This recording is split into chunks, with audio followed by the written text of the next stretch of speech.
Good morning, YouTube. Hit like, hit subscribe. That's all I'm saying today. We are going to have a fun show talking wide receivers and reading your questions, and we're done. Let's get to it right now. Hit like, hit subscribe. Thank you. Welcome to your today Thursday? Yes. Thursday. Yeah, I'm all thrown off by the 4-day week. Welcome to your Thursday edition of Fantasy Football Today. Off to a rip-roaring start. Adam Azer with Heath Cummings and Dave Richards. We're talking about Dave Richards Adam again. Easier. We're talking about wide receivers, the top 5 wide receivers, sort of. The top 5 wide receivers after the big 3. No need to debate Kupp, Jefferson, Chase. What about 4, 5, 6, 7, and 8?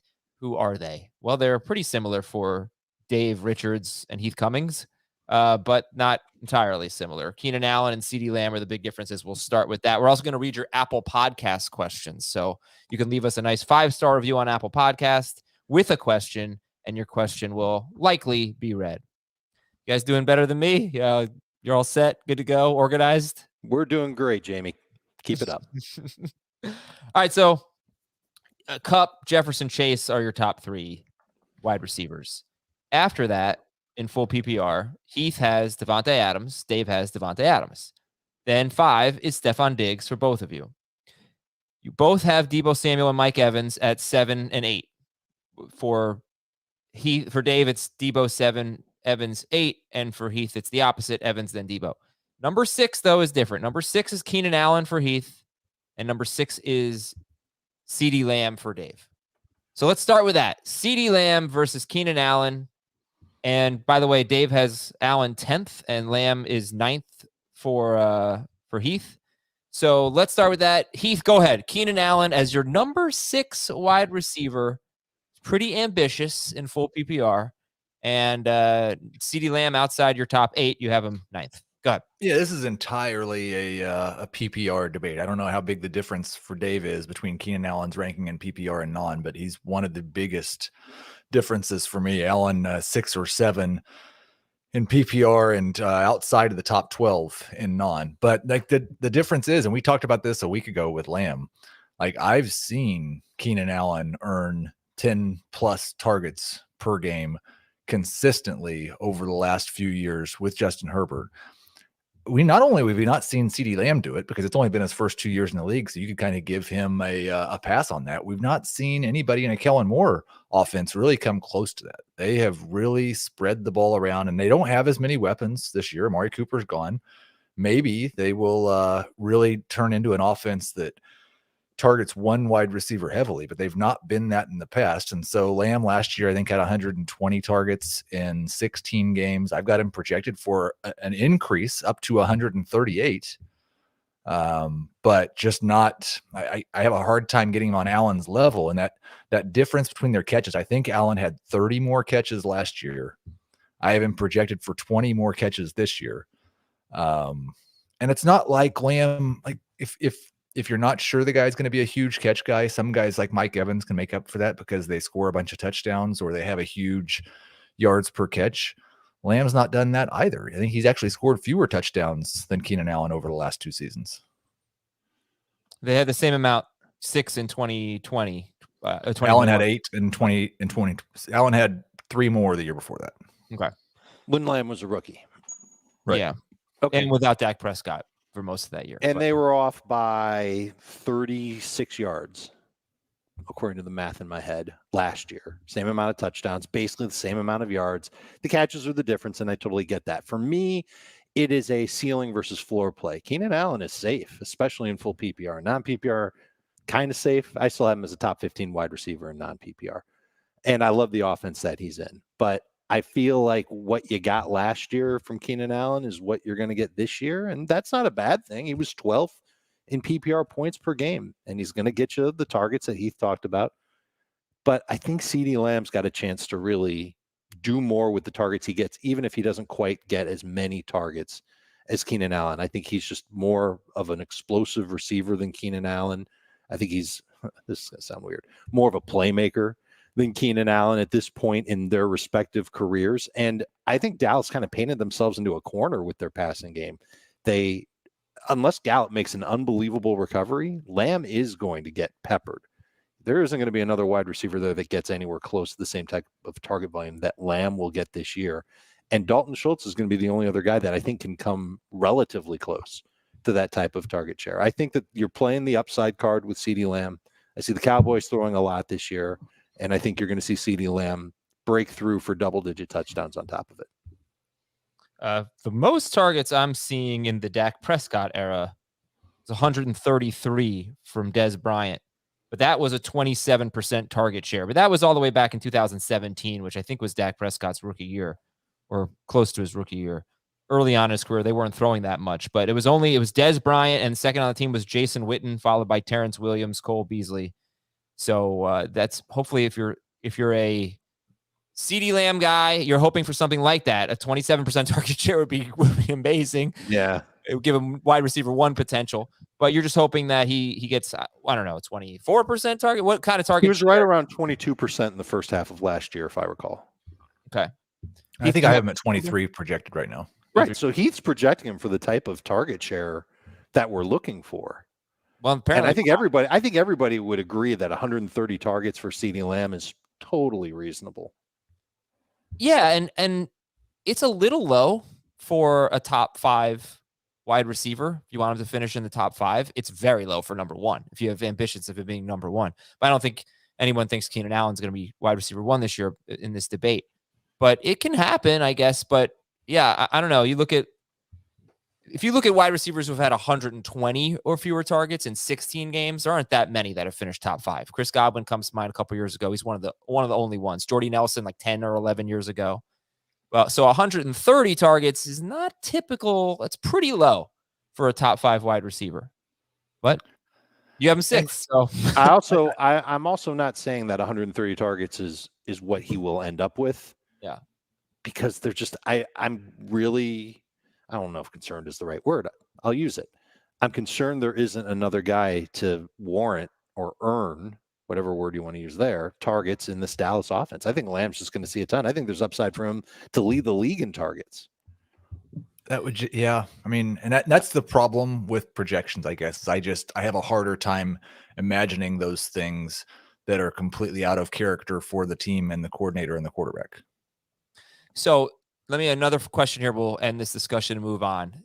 No Dallas wide receiver in the Dak Prescott era has caught more than 8 touchdown passes. And actually, there are a decent amount of examples of top 5 wide receivers recently with 8 or fewer touchdown passes, not including Deebo Samuel, who only had 6, but he had 8 rushing touchdowns last year. Last year was not one of those years, but you've seen Calvin Ridley, Stephon Diggs, DeAndre Hopkins twice, Julio Jones multiple times, all finished as top 5 receivers with 8 or fewer touchdown catches, or maybe for Ridley was 9.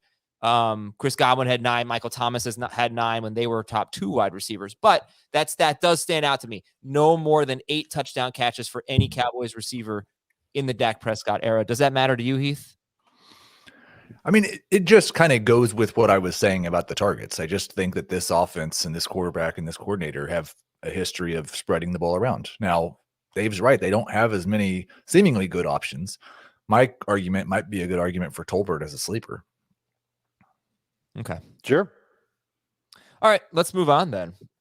We are reading your Apple Podcast questions today, so please send them in. Go to Apple Podcasts, leave a comment, 5-star review. Please tell everybody what you like about the show, and then you can leave a question as well. You can also email us at fantasyfootball@cbsi.com and watch us on YouTube, youtube.com/fantasyfootballtoday.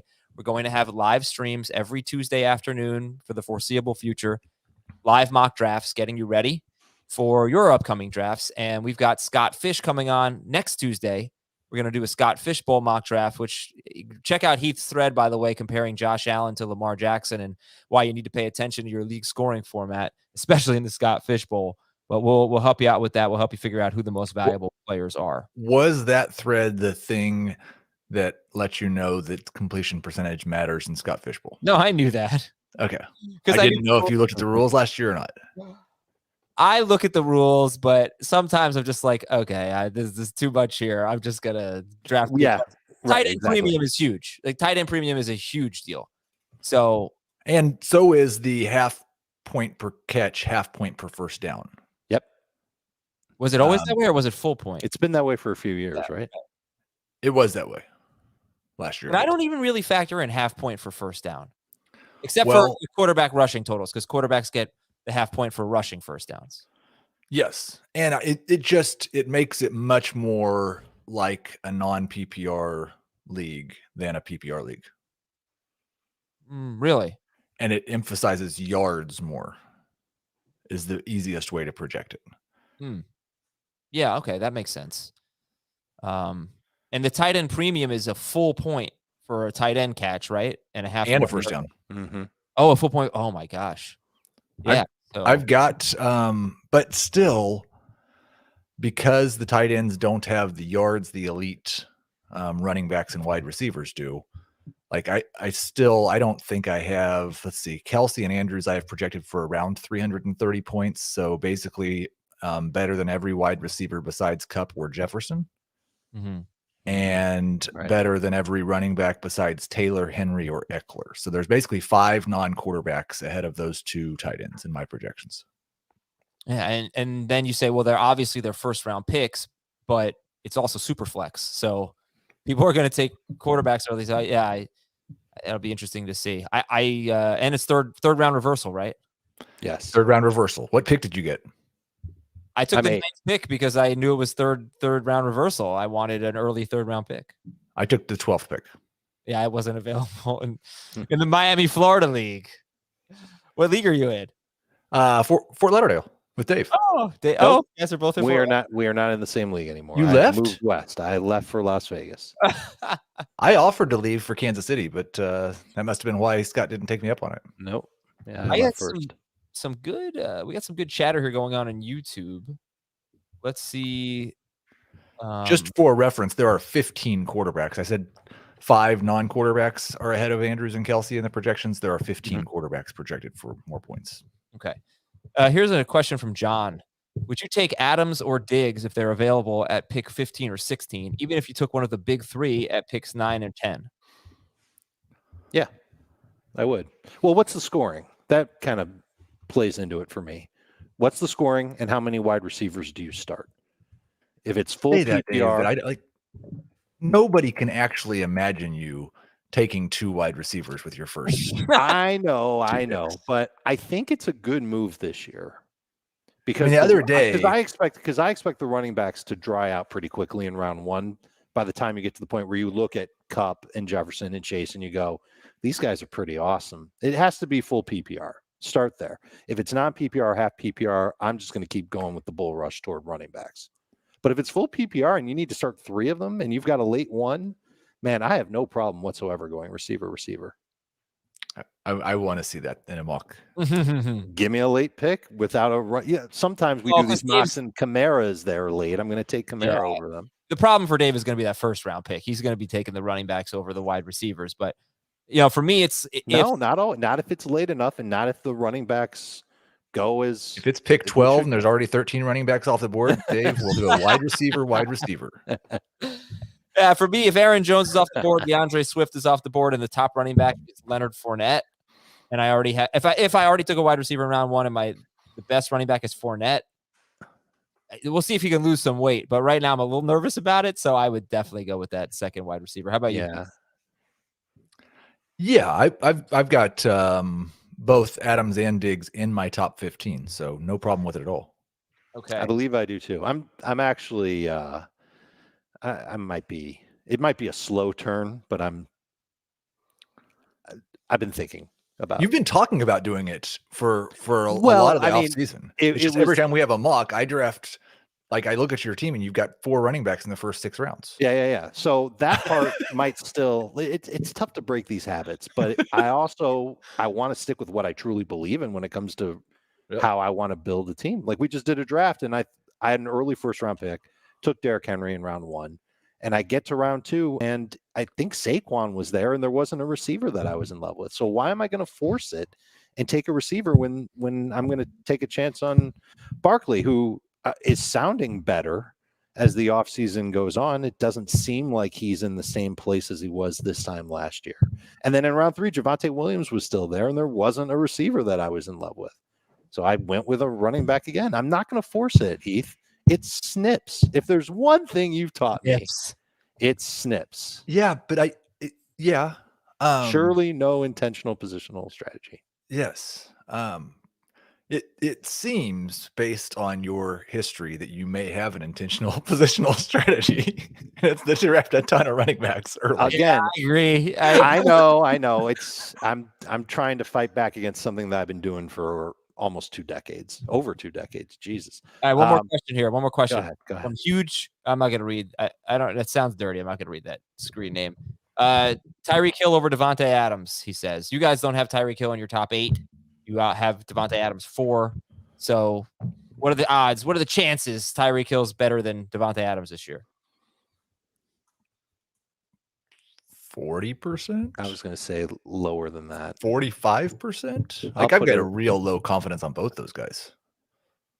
I don't have as low of a confidence on Adams. Don't you have Adams 4th?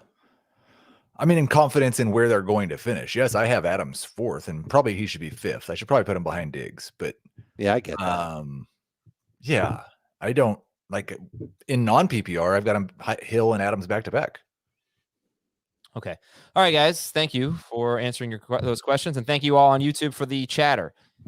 News and notes. Sad news to start the show. To start the notes. Sorry. Baltimore linebacker Jalen Ferguson passed away, and so did former defensive lineman Tony Siragusa.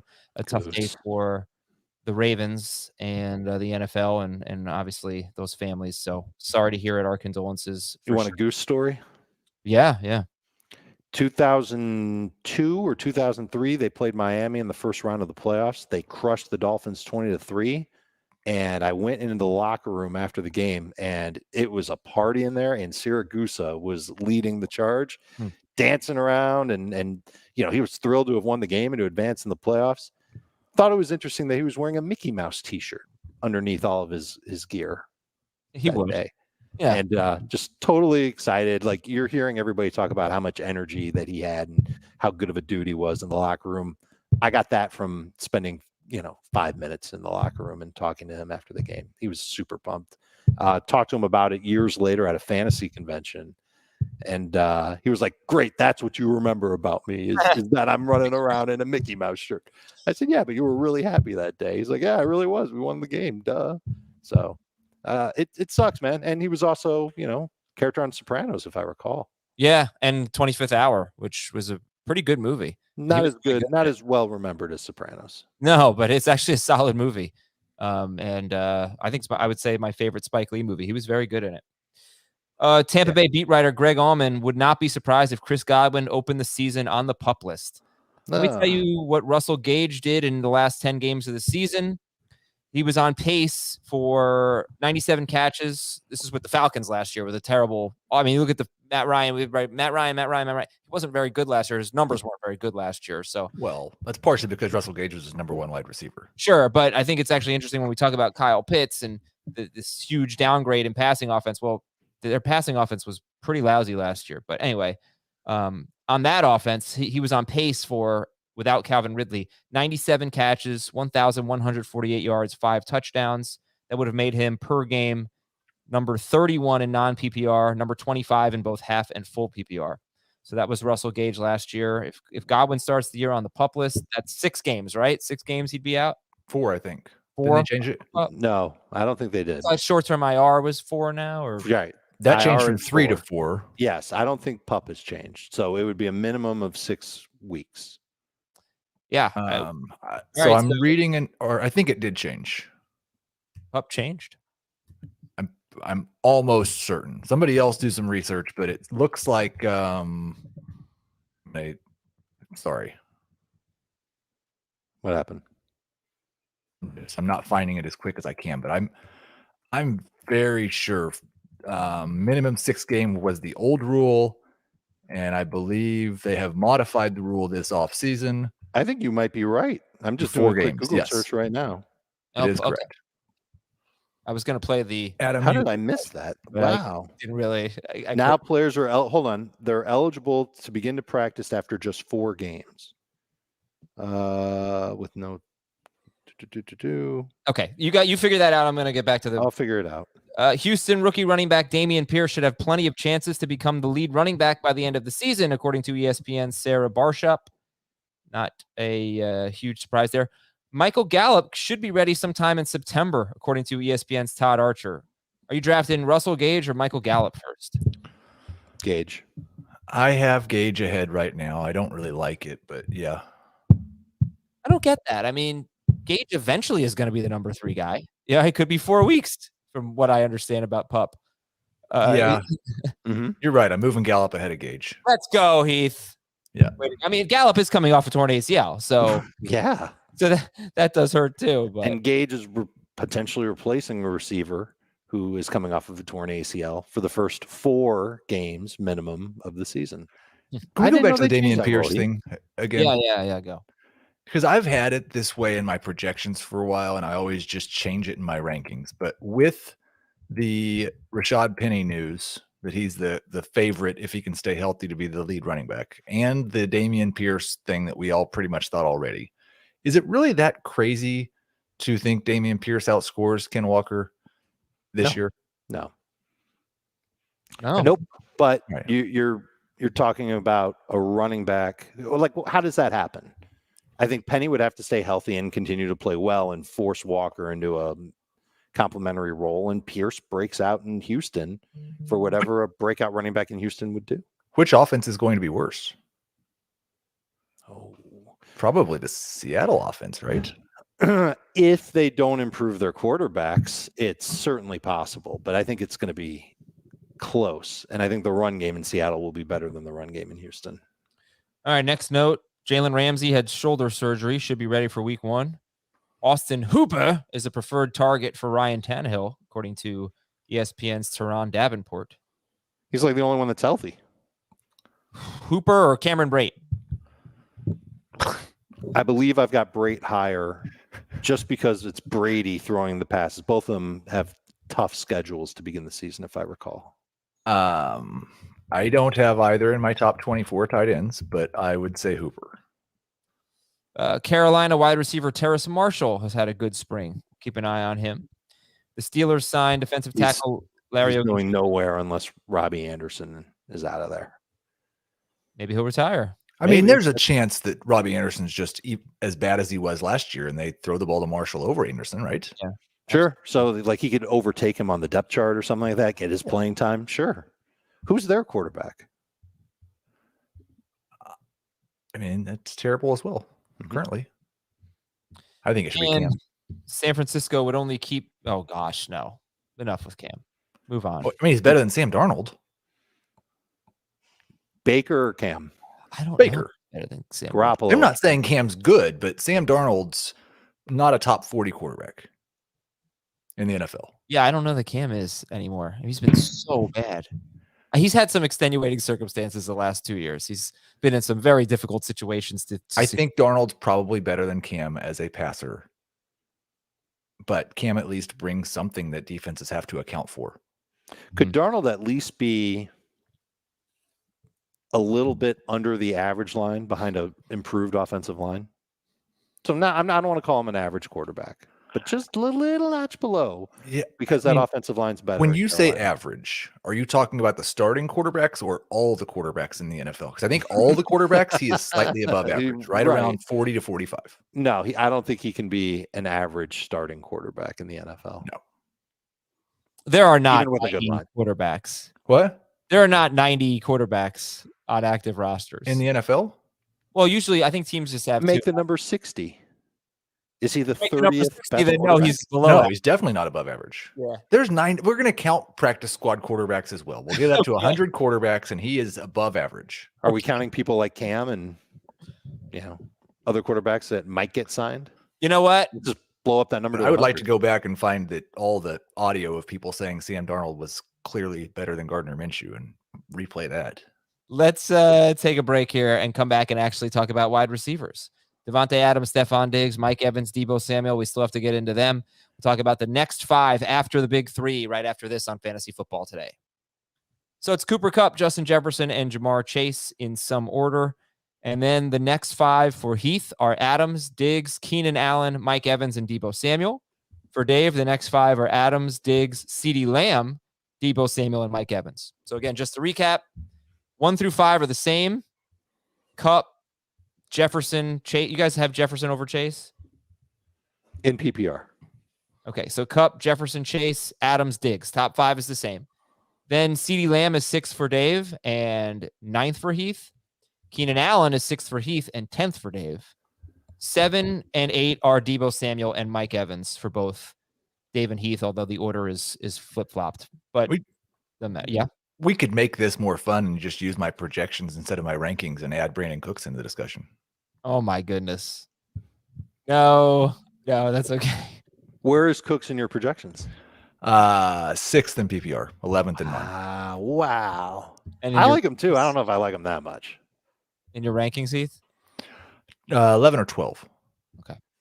All right. Of these next 5 or 6, you want to throw in Keenan Allen and CeeDee Lamb. Of these next 5 or 6 wide receivers, who has the most upside?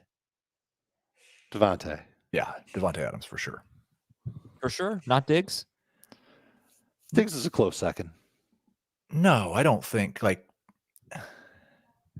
How much could Devontae Adams lose off what he's done the past 2 years and still be better than Stephon Diggs the past 2 years? Considerable amount, right? Mm-hmm. We talked about this. Yeah. And previous show. Derek Carr's not as good as Aaron Rodgers, but this is going to make some people mad. Strictly as a passer, are we sure that Stephon Diggs has a better quarterback? Yeah. I mean, not by statistics, not by yards per attempt or completion percentage. By the eyeball test? Taking running out of the equation. Yes. Yeah, Allen's better. Well, because Allen has much more ability to get the ball downfield. Yes. Got more arm talent. Yes. But okay, so that's who has the most upside. Who has the most downside? So again, it's Adams, Diggs, Evans, Deebo, Keenan Allen, CeeDee Lamb. Who has the most downside? I mean, I feel like it's either Keenan Allen or Deebo. I was going to say Deebo or Lamb. So there we go. No, I think it's probably those 3 for sure. But I would say it's Deebo just because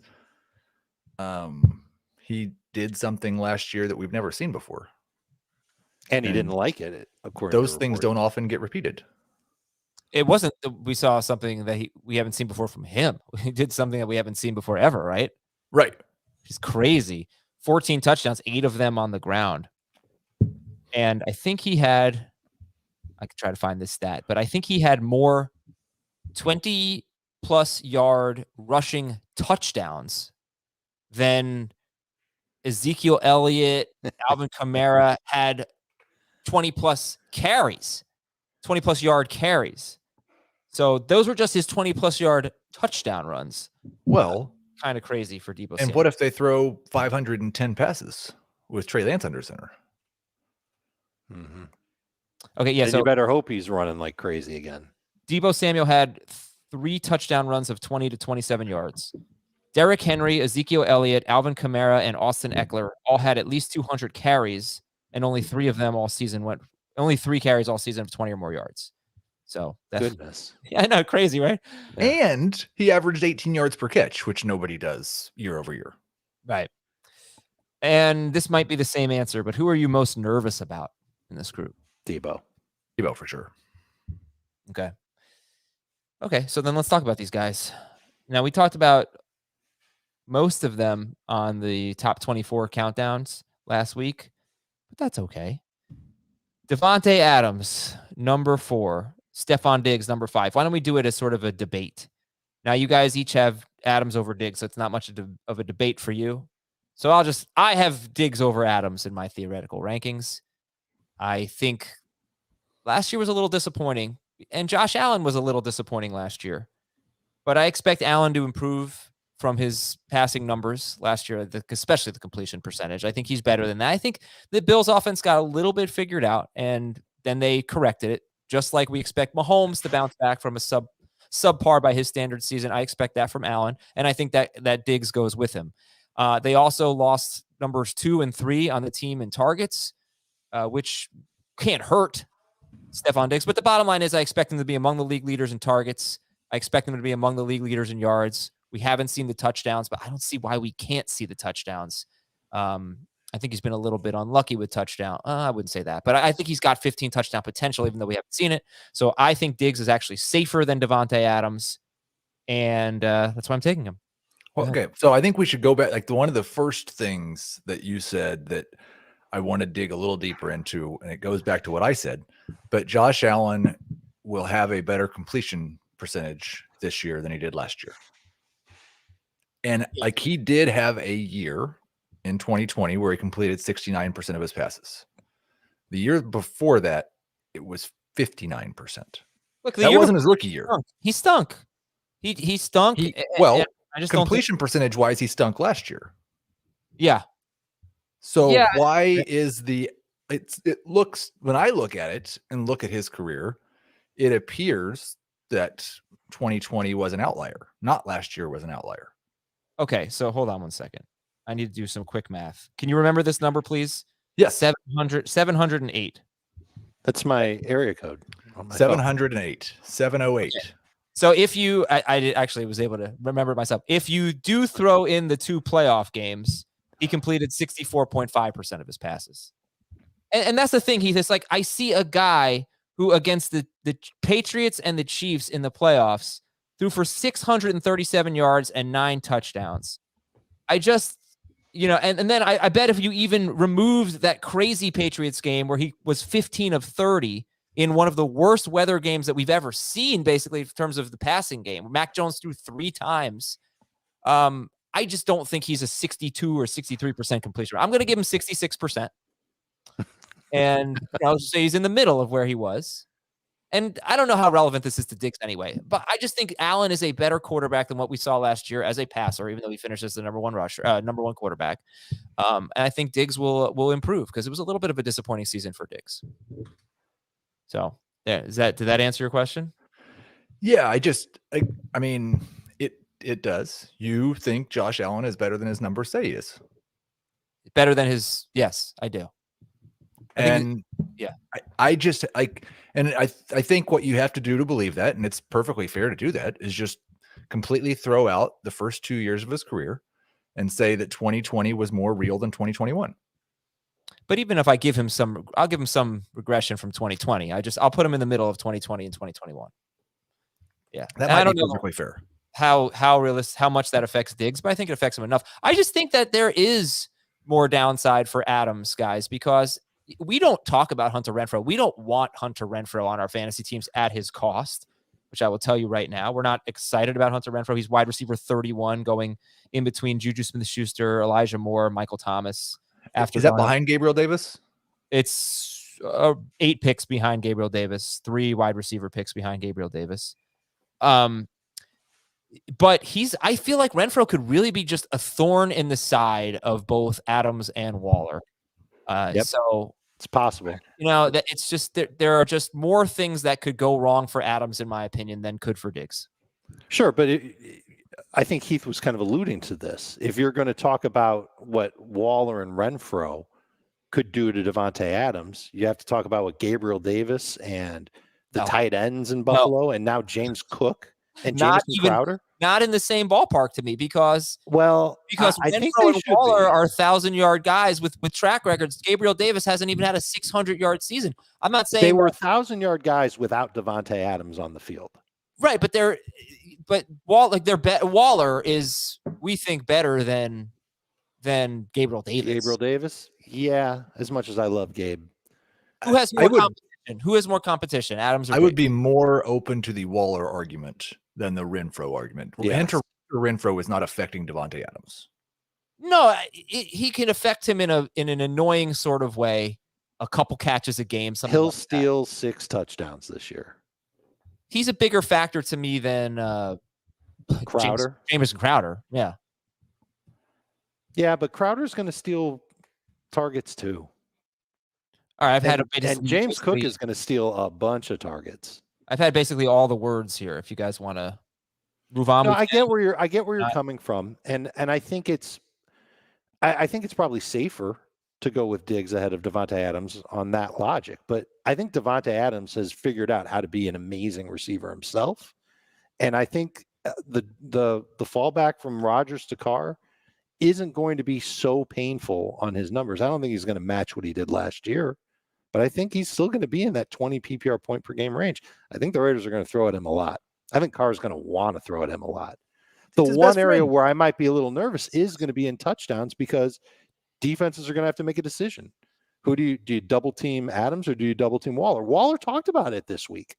He said, Carr's definitely doing his fair share of passing to me in practice. But they're of the mindset that whoever's single covered is who's getting the ball in the red zone. All right, let's talk I do think, Adam, just to go back to your point, I do think the completion percentage thing matters for Diggs, just because he had a 77% catch rate in 2020 that fell to 63% last year. Yes, it did. Yeah. I bet you if you included the playoffs and removed that Patriots game, I bet you're at 65% completion rate. Well, I think it's possible. Yeah. Playing your home games in Buffalo and playing in the AFC East, they might have a bad weather game this year. Not like that, though. That was crazy. That was the worst passing environment I can remember. Is it worse than the Cleveland? Remember the Cleveland, like back-to-back weeks? So. I think so. It was so bad that the Patriots threw 3 times. All right. Stephon Diggs and Adams in the books here. They're 4 and 5 in the rankings. Then we already did the CeeDee Lamb, Keenan Allen debate. Lamb is 6 for Dave. Allen is 6 for Heath. So how about Mike Evans and Deebo Samuel? You guys have them 7 and 8. For Heath, it's Evans, then Deebo. For Dave, it's Deebo, then Evans.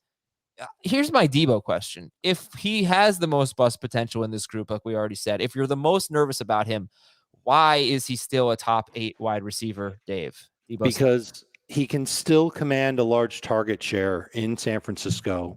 He's proven that he can be hyper efficient when he gets the ball. And even though he's complaining about being a running back, I think that's more about him complaining about not getting paid like a running back and wide receiver. But push comes to shove, I bet he'll be okay taking a handful of carries and definitely a lot of tunnel screens, bubble screens, those kinds of plays where the pass actually goes backward and it's considered a run instead of a pass. But now he's out in space against defensive backs instead of in tight quarters against defensive linemen and linebackers. And I think the 49ers have, not that they've painted themselves into a corner, but they're going to need to have explosive plays if they're going to put up tons of points each week. I don't know if their running backs are going to be able to be dominant this year. I'm a little worried about the offensive line, and I'm just not sure what the running backs are going to bring. And I think they're going to end up leaning on Deebo quite a bit. So I don't mind taking the chance on him with a late round 2 pick. I think my answer is more who would you rank number 8? I would probably have Lamb in PPR. I would have Lamb and Keenan Allen ahead of Deebo. And then, which I think you guys wouldn't really have a huge problem with. And then it comes down to Tyreek Hill. And other than, I can't. God, Deebo just scares me so much, but he's so good. I couldn't believe how good he was last year. I didn't know he was this talented. He's obviously just a mega star. But I think the 49ers are going to be one of the toughest teams to project and rank. Oh, yeah, for sure. With the Lance situation and the outlandish numbers that Deebo put up, there's it's very uncomfortable dealing with those. But it's like, I think it's maybe more of an argument for Kupp, Jefferson, and Chase even earlier, because I know that wide receivers deep and there's a bunch of guys that are going to be number 2 wide receivers, but there's not as many surefire, like all the number 1 wide receivers besides those guys, and probably Diggs. Like Diggs is going to be at least a low end number 1. There's a lot more question marks this year. Can I give you this one last thing? We talked about it earlier this week, or maybe it was last week, Adam, the number of snaps and targets these guys in San Francisco played with Trey Lance. I think we did it on the, no. We did it off the air after FFT and 5. Okay. Deebo had a 29.8% target per route run rate when Trey Lance was on the field. Now, it's strictly Lance is on the field, Deebo's on the field. There were 140 such snaps last year. Deebo got targeted 30% of the time. He had 14 targets for 7 catches, 170 yards, and 3 touchdowns. I have a big problem with it because Kittle missed one of those games, so that may have increased his target per route run. Mm-hmm. And there was that, I think it was a 75-yard touchdown. That was actually that was a big play. He was just wide open on busted coverage. Mm-hmm. And there was a deep touchdown that Lance threw to Deebo that I think, as I recall, wasn't a bad pass, and it was, a legit, a great play. But Can I just a quick word on Kittle? mm-hmm. 9.1% target per route run rate over 99 snaps. Yeah, 4 targets, 1 catch. Wow. That's not good. The other problem is, like, even if Deebo had a 30% target share, if Lance throws 26 passes a game like he did in his 2 starts last year, it's still only 7.8 targets per game. That's not a bad number. It might not be a number worthy of being a late second round pick, but I'm okay with 7.8 targets per game. So that's it. And you know what? I can look to see exactly how many snaps, targets, etc. they had when all 3 were on the field. So you said 7.8 targets per game for Deebo? That's 130 over a 17 game season. Yeah. Yeah. I don't have a problem with that. But compared to a 30% target get, share, it's much difference. Especially if he's going to get rushes on top of it. Well, look, if you told me 130 targets, which is what we're kind of hoping, which we're saying CeeDee Lamb, would be a little unusual for Dak Prescott. But you're saying maybe 130 for Lamb. I would. Who would you take if they were both getting the same amount of targets, Lamb or Deebo? Sure. If I knew for sure they were going to get the same amount of targets, I think I'd take Deebo. I have Lamb projected for 22 more targets than Deebo, and I have Deebo 1 spot ahead of Lamb. Adam, there were 88 snaps where Deebo Samuel played with Kittle and Trey Lance. Oh, okay. Here we go. Want to know his target per route run rate? Yeah. 29.8%. What about Kittle? Oh, I guess it was. What about Kittle? 9.5. So it went up for Kittle. Schneier was talking about that, how the tight ends don't really get used. He's saying this a year ago when we thought Lance was going to be the quarterback. How the tight end would not be used in that type of scheme. And it never got to play out, really. But I'd like to get his reaction to that. I think he might be on the show tomorrow. Okay. Anything you guys want to say on Mike Evans? What is his upside if Godwin starts the year on PUP? Number 1 wide receiver in the NFL. Number 1 fantasy receiver. Yeah. I don't know if he's like going to be the Devontae Adams-esque, but lots of targets. We already know where he stands in Brady's mind when they get near the goal line. I expect that to continue. Defenses have not figured out a way to really slow that down. Although maybe they might, because there's no more Gronk and there might not be Godwin. That's going to be interesting because teams might be much more open to double teaming Evans if there are only other targets that Brady has, or a running back, Russell Gage, Cameron Brate, Tyler Johnson. I don't know who that next receiver would be. I know, but Dave, I look at those 2 playoff games. Mm-hmm. No Godwin. Mm-hmm. He faced Darius Slay. Mm-hmm. He faced Jalen Ramsey. Mm-hmm. He had 28 catches, 440 yards. No, sorry. Nope, that was including the. He had 17 catches. Mm-hmm. He had 236 yards and 2 touchdowns on 26 targets. He had 118 yards per game. He had 117 in one game. He had 119 in the other game. He caught a touchdown in both against tough cornerbacks. Not all of it was against those cornerbacks. He just got peppered with targets. 26 targets in 2 games. Yeah. You're going to see that this year. That's what makes him appealing, and he's got a great track record to go along with it. 1,000 yards every single season. I think 70 catches almost every year, if not every year, and a bunch of years with double-digit touchdowns. Okay, that is Mike Evans. Let me read some Apple Podcast questions here. We definitely need to talk more about Tyreek Hill at some point. We will. He did not make the top 8. He's not far from it, though. Apple Podcast questions. This one comes from Alessandro in Sydney. Dear Patty, Matisse, Ben, and Josh. Are those former Sixers? Or is Matisse still a Sixer? It seems like you're right here. I had no idea. Do you know the NBA draft is tonight? You aware of this? Have you seen this? Yeah, I am aware. I didn't know until my son told me yesterday. I would think a Knicks fan would be all over that. We're not going to do anything. Remember, I was thinking about this yesterday. I think about Heath a lot more than I should. That's weird. A few years ago, the Knicks drafted Kevin Knox. Somewhere, I think they have like the 11th pick or something. And Knox was somewhere in that range. And I was really excited about it. I knew nothing about Kevin Knox, but I liked his body type. He seemed like tall wing, built, kind of player that really thrives in the NBA. Kind of guy you think about more than you should. Yeah. And then I remember Heath saying that his son who was, I don't know, like 8 years old at the time or something, really liked Kevin Knox. And I was like, oh, yeah, that means so much. These young kids know so much about sports. This has to be a good pick. Yeah. And Nope. it wasn't at all. All right. So the question from Alessandra is, what's your opinion of trading down in dynasty startups or in redraft? I found myself trading down in every draft I've done this season. I feel like I'm building some amazing teams. All of my leagues are 2 quarterback leagues or super flex leagues. So I've been trading my first round pick for a 2 and a 3, and I just let everyone else take the top QBs, and I seem to wind up having an extra stud wide receiver, running back, blah, blah, blah.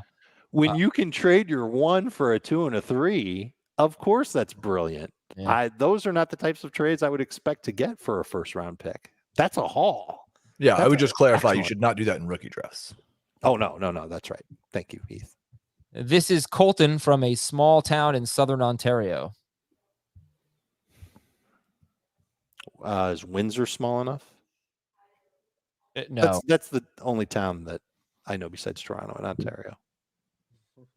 Okay. So Southern Ontario, anyway. he says he's in a 12-team PPR keeper league where I can keep 3 players each year, giving up 1 round earlier than where they were drafted. DK Metcalf, Dak Prescott, and Kareem Hunt were my keepers last year.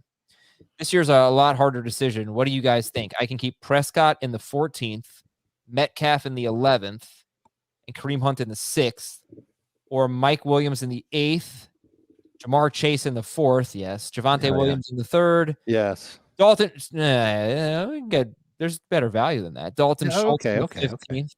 Dalton Schultz in the 15th, Dallas Goedert in the 15th. So you can keep 3. All right, so let me read it again. Sorry. I'll try to do it in order by round. Jamar Chase in the 4th. Oh, Javonte Williams in the 3rd. Jamar Chase in the 4th. The chase is on. We got one. Yeah, that's for sure. Kareem Hunt in the 6th. Mike Williams in the 8th. Metcalf in the 11th. Dak in the 14th. Schultz in the 15th. Goddard in the 15th. Pick 3. My first question is this. Javonte Williams is maybe fair value in round 3 this year. If he has a good year, he's probably a top 5 pick in fantasy drafts in 2023. So if you keep him at a 3 this year, he would cost you a 2 next year. But I have a question for you, Dave. Go ahead, Heath. How long can he keep these guys? I'm assuming he can keep them until they're no longer until they get to the first round, basically. Because how can you keep a first rounder if you've got to give up a pick 1 year or 1 round higher? I don't know. That's my assumption. It's wrong to assume, but I would keep Jamar Chase, DK Metcalf, and Dalton Schultz. It's hard to throw back DK, and the value for Schultz is really great. So I would agree on DK. I would agree on Chase. And then if you're a believer of Javonte Williams, I think you keep him. And if not, Schultz is the guy. I would keep Chase, Mike Williams, and DK. I thought you were going to say that. From JC in Branson, Missouri. Tell me about Branson, Missouri, Heath. It is like, you would not believe it. It is an unbelievable, magical place with go-karts and lots of shows, like dinner theater type shows. There's some beautiful scenery around as well, very close to lakes and little miniature mountains. It's a very hilly or mountainy area, depending on where you're from. Really beautiful place. And that's probably a lot of bad traffic.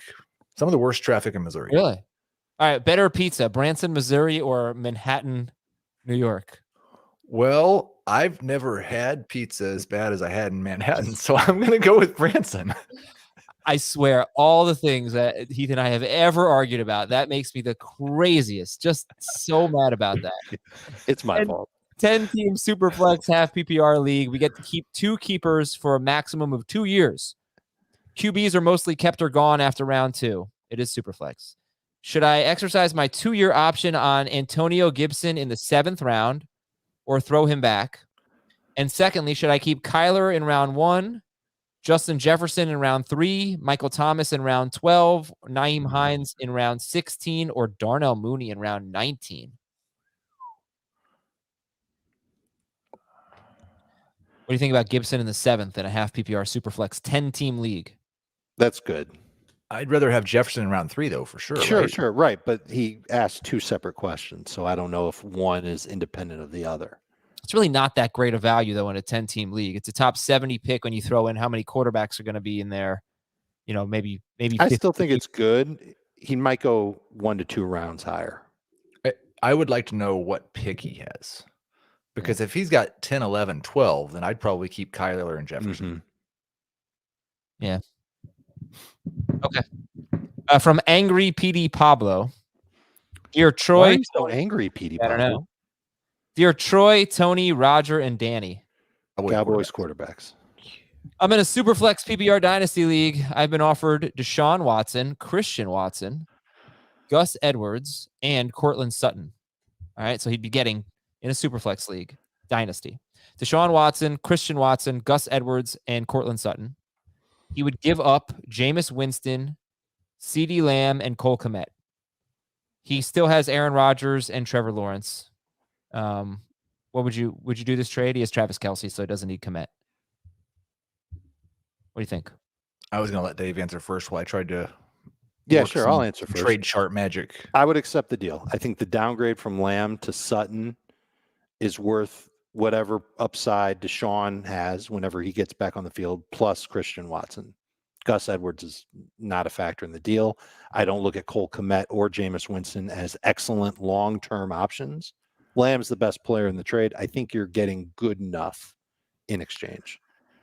Yeah, I would prefer just barely the Lamb side. I'm really worried about Watson.